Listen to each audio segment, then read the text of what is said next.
80 years ago, the people of our nations came together and put their trust in each other's humanity.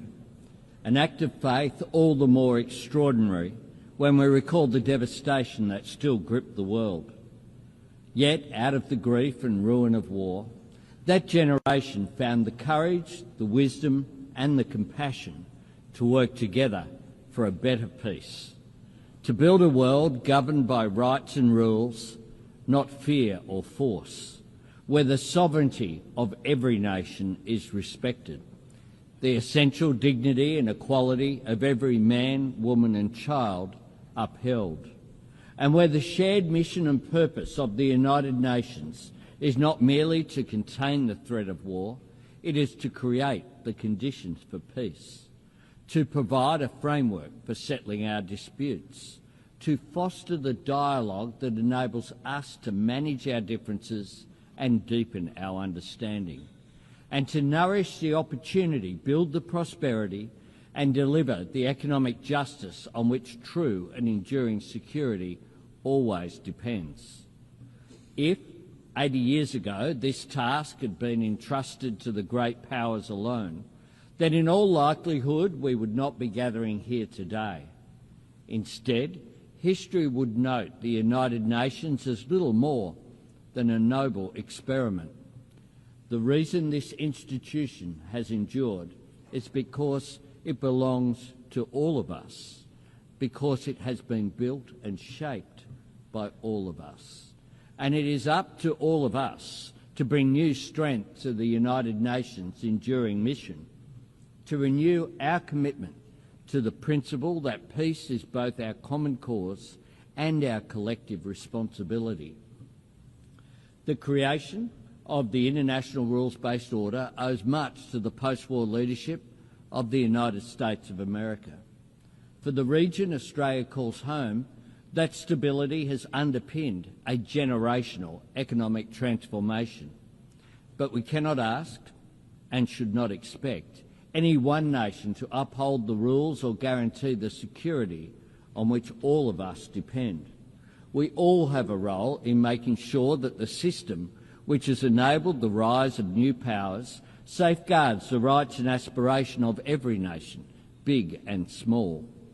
For Australia, this means investing in our capabilities and investing in our relationships, investing in development, in defence and in diplomacy, to strengthen the security of our region, to support the sovereignty of our neighbours and to contribute to the cause of peace beyond the Indo-Pacific. We promote unity in the Pacific Islands Forum. We are deepening our engagement with ASEAN and elevating our partnerships with Indonesia, India, the Republic of Korea and Japan. And we are breaking new ground with old friends in the United Kingdom, the European Union and our principal ally, the United States, because we see mutual understanding, shared prosperity and economic cooperation as the most powerful counterpoints to confrontation, to isolation or conflict. Wars are often started by countries who imagine there is something to gain. The more we can do to reinforce the architecture of peace and prosperity, the more we remind nations of everything they stand to lose. Colleagues, whenever a head of government speaks to this Assembly about prosperity or security, they will always be met with calls for that work to begin at home.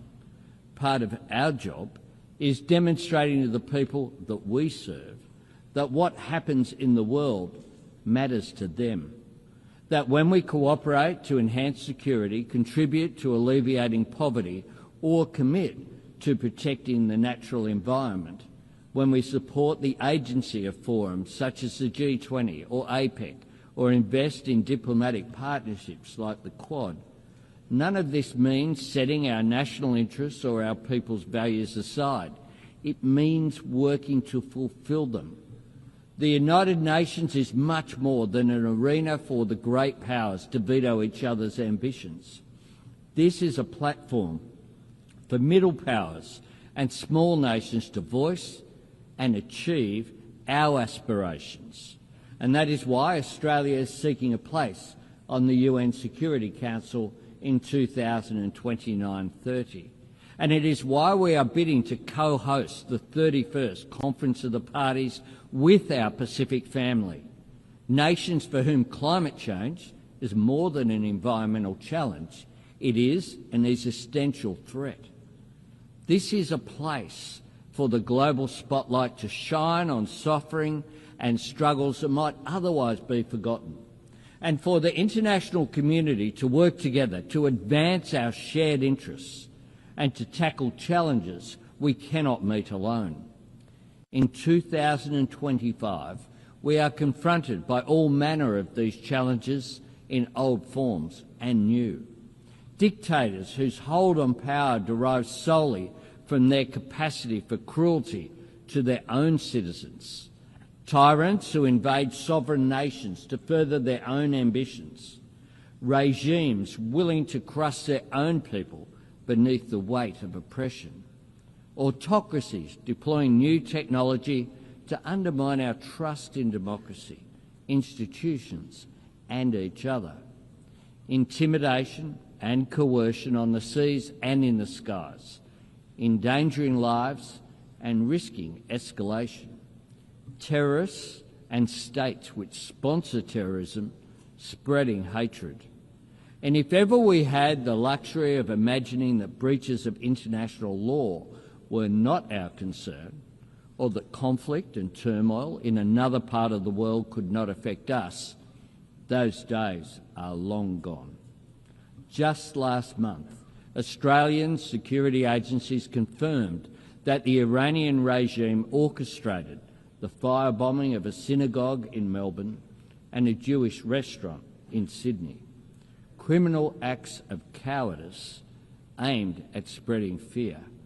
We expelled the Iranian ambassador from Australia, the first time since the Second World War that our country has taken such a step.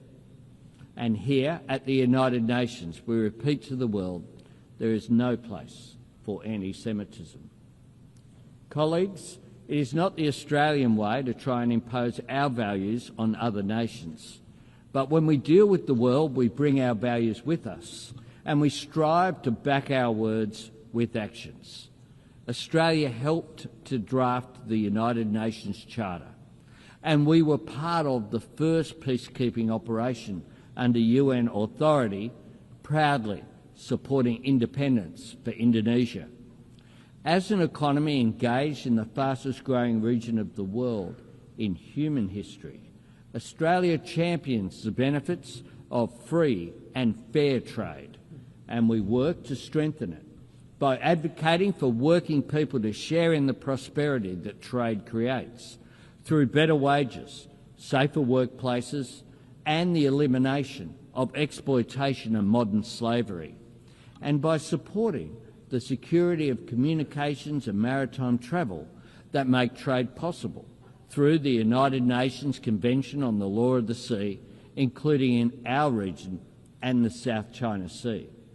And as a proud member of the Pacific family, as a continent home to some of the greatest natural treasures on the planet, and as a nation blessed with the traditional resources, critical minerals, skills and sunlight and space to power the global shift to net zero, Australia is acting to meet the environmental challenge of climate change while working to seize and share the economic opportunities of renewable energy.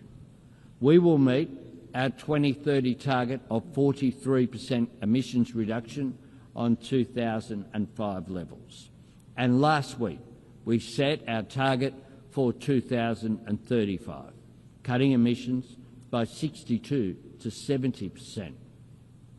We are honouring our commitment to the Paris Agreement and its goal of keeping global temperatures below dangerous levels. Our target is ambitious, but importantly, it is achievable. And more than anything else, Australia's embrace of clean, renewable energy will get us there. Clean energy can carry the world beyond the false choice between economic growth and environmental responsibility because clean energy enables the rapidly growing economies of the Indo-Pacific to industrialise and decarbonise at the same time, and to continue lifting their people's living standards while lowering their nation's emissions. Colleagues, as one of the world's oldest democracies, and one of the first where women could vote in elections and stand for Parliament, Australia knows societies and economies are stronger when they draw on the talents of all of their citizens. Indeed, it was a great Australian, Jessie Street, one of just 8 women among the 850 delegates who gathered in San Francisco in 1945, who insisted that the UN Charter make specific mention of sexual discrimination. Because, she said, where the rules are silent, women are not usually considered. That is why Australia proudly works to promote education, economic opportunity and empowerment for women and girls around the world. As the home of the world's oldest continuous culture, we honour the knowledge and resilience of Indigenous people everywhere. And as a country strengthened and enriched by the hard work and aspiration of people drawn from every faith and tradition on earth, we stand against discrimination and prejudice everywhere. As a people who believe that kindness is an act of courage, we want to see aid workers delivering food, water and medicine to conflict zones protected. And this week, Australia and our partners launched the Declaration for the Protection of Humanitarian Personnel. And I thank the more than 100 nations that have already endorsed the Declaration. And as a nation that knows security depends on sovereignty, Australia stands with the courageous people of Ukraine in their struggle against Russia's illegal and immoral invasion. We share the resolve of every member of the Coalition of the Willing to secure peace on Ukraine's terms. It is the nature of the world the United Nations serves that this institution is constantly tested. In times of global uncertainty, there are no easy days, but there are clear choices. If the United Nations steps back, we all lose ground. If we give people reason to doubt the value of cooperation, then the risk of conflict becomes the default option, which grows. If we allow any nation to imagine itself outside the rules or above them, then the sovereignty of every nation is eroded. If we resign ourselves to the idea that war is inevitable, or relegate ourselves to the status of disinterested bystanders, if our only response to every crisis is to insist that there is nothing we can do, then we risk being trusted with nothing. We risk a world where dialogue and diplomacy are viewed as a dead end, rather than the vital road to understanding, where cooperation to meet new challenges facing humanity yields to old differences of race or faith or ethnicity, and where people beset by conflict, poverty or inequality come to look on this assembly as little more than a final resting place for good intentions. All of us, proud to belong to this institution, understand that this is not the case. But knowing that or saying it is not enough. We have to prove it, not by pointing to longevity or appealing to history, but by reforming the United Nations so that it can serve us better in the present, and by working together to shape the future.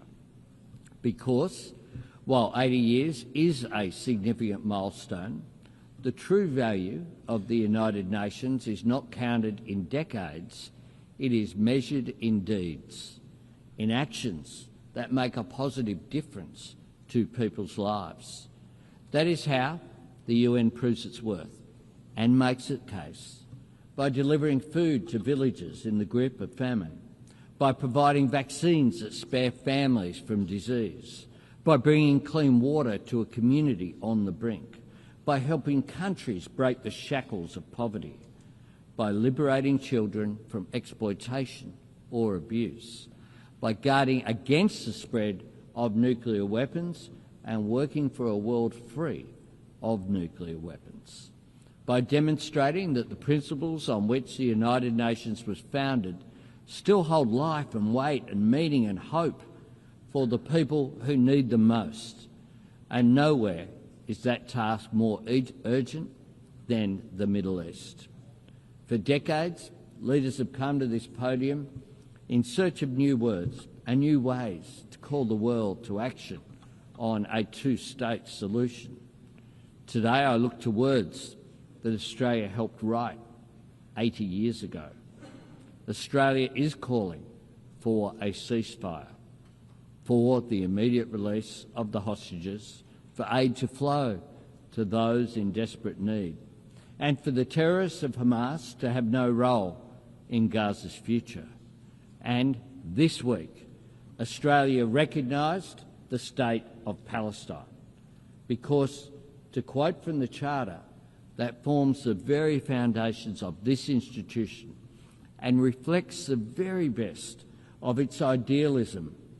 We are determined, quote, to save succeeding generations from the scourge of war, to reaffirm faith in fundamental human rights, to promote social progress and better standards of life in larger freedom, and for these ends to practice tolerance and live together in peace with one another as good neighbours.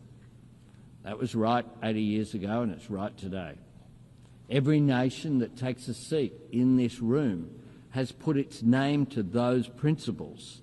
Peacekeepers and aid workers from all over the world have risked and lost their lives in the service of those ideals. So we must ask ourselves, when can those words hold meaning if not now? Where can those words apply if they do not apply to the Middle East? And what can we, the members of the United Nations, say we stand for if we cannot say we stand for this? There is a moment of opportunity here. Let us seize it.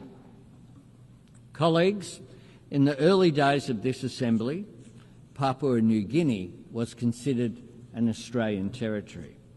And last week, that proud nation celebrated the 50th anniversary of its independence.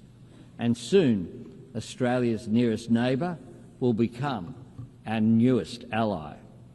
Times change, nations and regions change with them, but the ideals and imperatives that built this place are timeless. More than ever, we must trust in each other's humanity. More than ever, we must choose to succeed together rather than risk failing alone. More than ever, we must work to see the promises of this place deliver real progress for the people that we serve. More than ever, we must work to build a future true to the United Nations' noble purpose and worthy of our people's greatest qualities. We all have a part to play, and Australia, just as we always have, will always play our part. I thank you very much.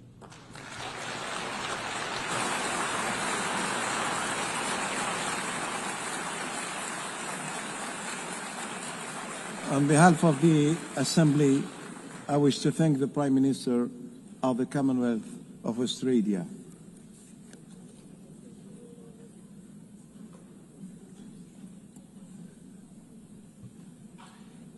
The Assembly will hear now an address by